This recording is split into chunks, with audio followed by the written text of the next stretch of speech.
125 mètres de hauteur avec un tirant d'eau de 75 mètres. Cette embarcation n'a pas une architecture commune.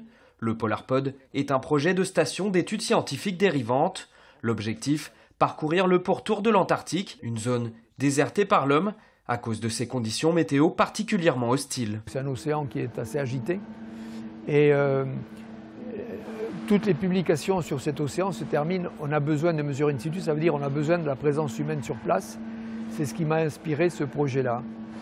Dessiner un navire qui soit stable dans la très grosse mer et qui puisse accueillir dans des bonnes conditions de sécurité et de confort des marins bien sûr et des scientifiques pour étudier cet océan.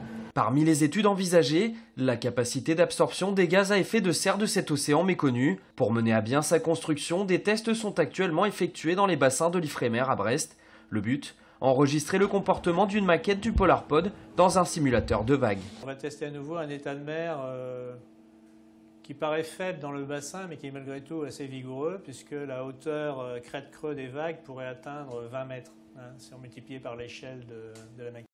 L'embarcation hébergera 7 membres d'équipage pour travailler sur les nombreux capteurs installés dans la station, et cela en totale autonomie. On va pouvoir vivre et travailler dans les 50e, y compris en hiver, uniquement avec l'énergie naturelle du vent. Il y a quasiment toujours du vent dans la zone. On a 4 éoliennes. Les essais de structure se termineront dans les prochaines semaines. Si tout se passe comme prévu, le Polarpod prendra la mer en 2020 pour une expédition de 2 ans dans l'océan austral.